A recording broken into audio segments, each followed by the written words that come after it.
ಆರೋಪಿ ಇಷ್ಟಪಟ್ರೆ ಅದು one side love ಆಗುತ್ತೆ. ನನ್ನ ಮಗಳು ಇಷ್ಟಪಟ್ಟಿದ್ರೆ ಆಕೆ ಯಾಕೆ ಸಾಯ್ತಾ ಇದ್ಲು ಅಂತ ಪ್ರಶ್ನೆ ಮಾಡಿದ್ದಾರೆ. ಪ್ರೀತಿ ನಿರಾಕರಿಸಿದ್ದಕ್ಕೆ ಆಕೆ ಹತ್ಯೆಯಾಗಿದೆ ಅಂತ ನೇಹಾ ತಂದೆ ಹೇಳಿದ್ದಾರೆ. ನ್ಯೂಸ್ ಫಸ್ಟ್ಗೆ ನೇಹಾ ತಂದೆ ನಿರಂಜನ್ ಹಿರೇಮಠ್ ಈ ಸ್ಟೇಟ್ಮೆಂಟ್ ಕೊಟ್ಟಿದ್ದಾರೆ. ಕಮಿಷನರ್ ನನಗೆ ಭೇಟಿಯಾಗಿ ಧೈರ್ಯ ತುಂಬಿ ಹೋಗಿದ್ದಾರೆ. ಈಗ ಈ ರೀತಿ ಹೇಳಿಕೆ ಕೊಟ್ರೆ ನಾವು ಏನು ಅಂತ ಸಾಯಬೇಕು. ಹೇಳಿಕೆ ಕೊಟ್ಟು ನಮ್ಮ ಮನೆತನಕ್ಕೆ ಅಗೌರವ ಮಾಡಬೇಡಿ, ಈ ರೀತಿ ಹೇಳಿಕೆ ನೀಡಬೇಡಿ ಅಂತ ಗೃಹ ಸಚಿವರಿಗೆ ಮನವಿ ಮಾಡಿದ್ದಾರೆ. ನ್ಯೂಸ್ ಫಸ್ಟ್ಗೆ ನೇಹಾ ತಂದೆ ನಿರಂಜನ್ ಹಿರೇಮಠ್ ಈ ರೀತಿ ಹೇಳಿಕೆ ಕೊಟ್ಟಿದ್ದಾರೆ. ಇದಕ್ಕೆ ಸಂಬಂಧಪಟ್ಟ ಹಾಗೆ ನೇಹಾ ತಂದೆ ನಿರಂಜನ್ ಹಿರೇಮಠರನ್ನ ನಮ್ಮ ಪ್ರತಿನಿಧಿ ಪ್ರಕಾಶ್ ನೂಲ್ವಿ ಮಾತನಾಡಿಸಿದ್ದಾರೆ. ಏನು ಹೇಳಿದ್ದಾರೆ ನಿರಂಜನ್ ಹಿರೇಮಠ್ ನೋಡೋಣ. ನೇಹಾಳ ಅಂತಿಮ ಯಾತ್ರೆ ಆರಂಭಗೊಂಡಿದೆ. ಅಂತಿಮ ಯಾತ್ರೆಯಲ್ಲಿ ಶಾಸಕ ಮಹೇಶ್ ತೆಂಗಿನಕಾಯಿ ಅವರು, ಪ್ರಸಾದ್ ಅಬ್ಬಾಯಿ ಅವರು ಜೊತೆಗೆ ಅವ್ರ ಕುಟುಂಬಸ್ಥರು ಎಲ್ಲರೂ ಕೂಡ ಭಾಗಿಯಾಗಿದ್ದಾರೆ. ಅವ್ರ ತಂದೆ ಮತ್ತು ಶಾಸಕ ಮಹೇಶ್ ತೆಂಗಿನಕಾಯಿ ಅವರು ನಮ್ಮ ಜೊತೆ ಇದ್ದಾರೆ. ಅವ್ರ ಹತ್ರ ಮಾತಾಡ್ತಾ ಹೋಗೋಣ. ಸರ್, ಈಗ ಈ ಘಟನೆನ ಇದೊಂದು ಆಕಸ್ಮಿಕ ಅಂಥೇಳಿ ಗೃಹ ಸಚಿವರು ಹೇಳ್ತಾರೆ, ಮತ್ತು ಪೊಲೀಸ್ ಕಮಿಷನರ್ ಏನು ಹೇಳ್ತಾರೆ, ಅವನ ಸ್ಟೇಟ್ಮೆಂಟ್ ಪ್ರಕಾರ ಲವ್ ಮಾಡ್ತಾ ಇದ್ದ ಅಂತ ಅವನು ಹೇಳಿದ್ದಾರೆ ಅಂತ ಹೇಳ್ತಾರೆ. ಇದ್ರ ಬಗ್ಗೆ ಏನಂತೀರಿ ಸರ್ ನೀವು? ಏನು ಇವರು ಸತ್ತೆ ಹೆಣದ ಮೇಲೆ ರಾಜಕೀಯ ಮಾಡ್ತಾರೆ? ಅವ್ರಿಗೆ ಅಷ್ಟು ಅರ್ಥ ಆಗಿಲ್ಲ. ಈ ಕಡೆಯಿಂದ ಸ್ಟೇಟ್ಮೆಂಟ್ ಹಾಕಿ ಸತ್ತಾಳ ಅಂತೇಳಿ ಸ್ಟೇಟ್ಮೆಂಟ್ ಇಲ್ಲ ಅಂತ ಈ ಥರ ಹೇಳಿಕೆ ಕೊಟ್ಟರೆ ಅದನ್ನು ಒಪ್ತಾರೆ ಯಾರು? 23 ವರ್ಷನಾಗ ಎಲ್ಲರ ಕಪ್ಪು ಚುಕ್ಕೆ ಇದ್ದಿದ್ದೆ ನೋಡಿದ್ರೆ ಗೊತ್ತಿದೆ. ಯಾವ ಪೊಲೀಸ್ ಇಂಟೆಲಿಜೆನ್ಸಿ ತಮಗೆ ರಿಪೋರ್ಟ್ ಕೊಟ್ಟಿದೆ? ಬಂದು ಇಡೀ ನಮ್ಮ ಸಮಾಜನಾಗ ಕೇಳ್ರಿ. ನಾನು ಒಬ್ಬ ರಾಜ್ಯ ಯುವ ಘಟಕ ಅಧ್ಯಕ್ಷದೀನಿ ಜಂಗಮ ಸಮಾಜದ. ನನ್ನ ವೀರಶೈವ ಲಿಂಗಾಯತ ಸಮಾಜದಾಗ ಕೇಳ್ರಿ ನಾವೆಲ್ಲ ಹೆಂಗದೇವೆ ಮಂತಂದಿನ ಅಂತೇಳಿ. ಸುಮ್ಮನೆ ಆಕಿನ ಮೇಲೆ ಕಳಂಕಿಟ್ಟು ಆಕಿನ ಆತ್ಮಕ್ಕೆ ಮತ್ತೆ ದುಃಖ ಮಾಡಬೇಡ್ರಿ, ಆಕಿನ ಶಾಪ ಕಟ್ಕೋಬೇಡ್ರಿ ದಯಮಾಡಿ ಹೇಳ್ತೀನಿ. ಈ ರೀತಿ ಯಾರೋ ಪೊಲೀಸ್ನವರಾಗಲಿ ಮತ್ತೊಂದಾಗಲಿ ವೈಯಕ್ತಿಕವಾಗಿ ಆಗಿತ್ತು. ವೈಯಕ್ತಿಕ ನಮ್ದೇನು ವ್ಯವಹಾರ ಇತ್ತ? ನಾವೇನಾರ ಅವ್ರು ಕೊಟ್ಟು ಬೀಗ್ತಾನೆ ಮಾಡಿದ್ವಿ. ವೈಯಕ್ತಿಕ ಅಂದ್ರೆ ಏನದರ ಅರ್ಥ? ಏನು ಅವ್ರು ಪರ್ಸ್ನಲ್ ಒಬ್ರಿಗೊಬ್ರು ಏನಾರು ಲವ್ ಮಾಡ್ತಿದ್ರ?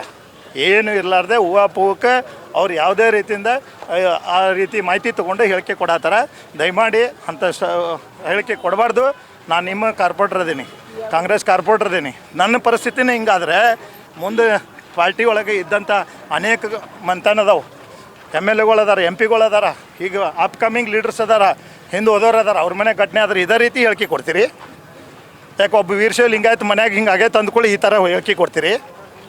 ಬಂದು ನೋಡ್ರಲ್ಲ ನಾವು ಯಾವ ರೀತಿ ಬದುಕೇವಿ ಹೆಂಗದೇವಿ ಅಂತೇಳಿ. ಸುಮ್ಮನೆ ಯಾರು ಏನೋ ಹೇಳ್ತಾರೆ ಅಂತೇಳಿ ಅಲ್ಲಿ ಕುಂತು ನೀವು ಸ್ಟೇಟ್ಮೆಂಟ್ ಕೊಡಬೇಡ್ರಿ. ಆ ಥರ ಬೈಟ್ ಕೊಡೋದ್ರಿಂದ ತಮ್ಮ ಗೌರವಕ್ಕೆ ಧಕ್ಕೆ ಬರ್ತೈತಿ. ಮಾನ್ಯ ಮುಖ್ಯಮಂತ್ರಿಗಳಿಗೆ ನಿನ್ನೆ ಹೇಳಿಕೆ ಕೊಟ್ರಿ, ಒಳ್ಳೆ ಹೇಳಿಕೆ ಕೊಟ್ರಿ. ನಾ ಅಭಿನಂದಿಸ್ತೀನಿ ತಮಗೆ.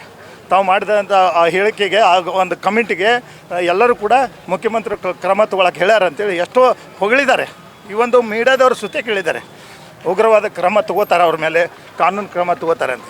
ಅಷ್ಟೆಲ್ಲ ಇಟ್ಕೊಂಡು ಕೂಡ ಇವತ್ತು ಬೆಳಗ್ಗೆದ್ದು ಮತ್ತು ಯೂಟರ್ನ್ ತಗೋತೀರಿ? ಅಂಥದ್ದು ಏನು ಕಂಡು ನೀವು ಮಾತಾಡ್ತೀರಿ?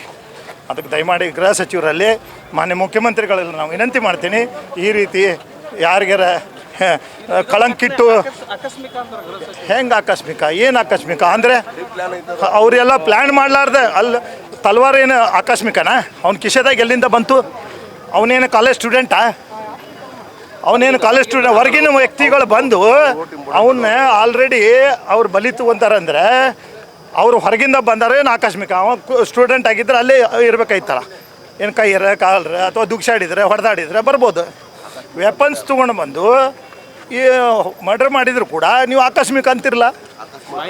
ಗೃಹ ಸಚಿವರಿಗೆ ಮಾಹಿತಿನೇ ಇಲ್ವಾ? ಅಲ್ರಿ, ಒಬ್ರು ತಲವಾರು ತೊಗೊಂಡು ಕಾಲೇಜಿಗೆ ಬರ್ತಾರ, ಕ್ಯಾಂಪಸ್ನಾಗ ಕ್ಲಾಸ್ ರೂಮ್ ಹೊರಗಡೆ ಹೊಡಿತಾರ. ಏನು ಇಂಥ ಪ್ರಕರಣಕ್ಕೆ ತಾವೇ TV ಫುಟೇಜ್ ಇದೆ. ಆಲ್ರೆಡಿ ಅವನು ಬ್ಯಾಗ್ನಾಗ ತಲವಾರು ಇದೆ, ಎಲ್ಲ ನೋಡ್ಯಾರ. ಮತ್ತೀಗ ಆಕಸ್ಮಿಕ ಅಂತ ಹೇಳ್ತಾರೆ.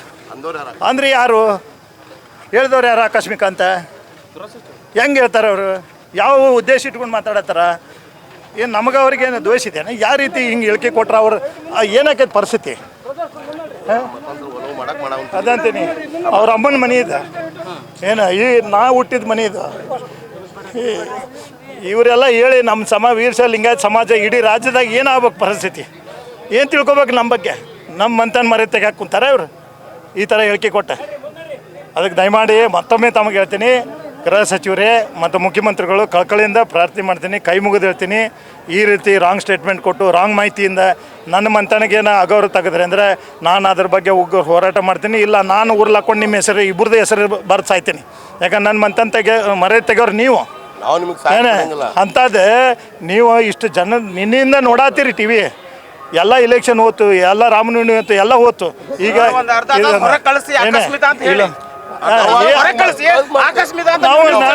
ನಮ್ಮ ಕೈ ಕೊಟ್ಟು ಬಿಡ್ರಿ, ನಾವು ಆಕಸ್ಮಿಕ ಅದಕ್ಕೆ ಬೇಡ. ಇದು ತಿರುವು